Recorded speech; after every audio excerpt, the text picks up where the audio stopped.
جیسا بہادر جنرل تھا جس نے کفار کے سروں کو کلم کیا، ہر جگہ اسلام کی نصرت کا پرچم بلند کیا۔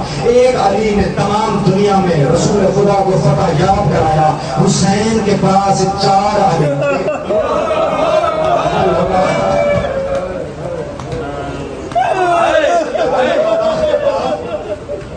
4 علی تھے۔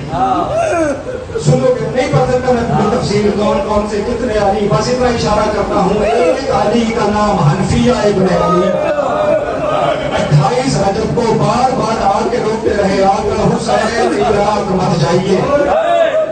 آگے بار بار کبھی کہتے تھے بھیا حسین عراق مت جاؤ، کبھی کہتے تھے مولا عراق مت جاؤ، کبھی کہتے تھے آقا عراق مت جاؤ۔ آخری مرتبہ سرکار حسین روانگی کے لیے زین پہ سوار ہوئے، جہاں حنفیہ نے آ کے قدم بوسی کی، قدم بوسی کر کے کہتے ہیں میں بار بار روکتا رہا ہوں، آپ نے میری بات نہیں مانی، ایک منت کرنے آئے اور آخری بار کہتا ہوں حسین عراق کا ارادہ ترک کر۔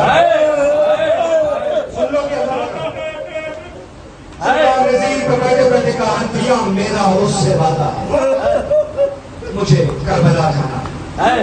جناب حنفیہ نے دوسرا جملہ بولا، 3 جملے ہیں سرکار حنفیہ۔ دوسرا جملہ آواز اچھا سرکار میں بار بار عرض کرتا رہا ہوں مگر آپ نے جانا ہی ہے تو منت کرتا ہوں حسین، یہ ہاتھوں قدموں کو کبھی ہاتھ رکھ کے منت کر رہا ہوں آقا حسین پھر مجھ حنفیہ کو ساتھ لے کے جاؤ۔ یہ حنفیہ وہ ہے جو لوہے کی زرہ کو موم کی طرح چیر کر اتنا بڑا فاتح، اتنا بڑا بہادر کہہ رہا ہے یا حسین مجھے بھی کربلا لے کے چل۔ سرکار حسین نے زین پہ بیٹھے ہوئے حنفیہ کے ساتھ پہ ہاتھ رکھا، آواز حنفیہ تو ہمیشہ سلامت رہے، لیکن حنفیہ میں جاتے ہوئے اپنی مسلک پہ تمہیں بٹھا کے جا رہا ہوں۔ حنفیہ میں مدینے میں تمہیں مصطفیٰ کی جگہ بٹھا کے جا رہا ہوں۔ اللہ تعالیٰ کا جملہ سننا، آخری جملہ حنفیہ کا، حنفیہ نے اگلا جملہ ایسا کہا حسین کو زین چھوڑ کے زمین پہ آنا پڑا۔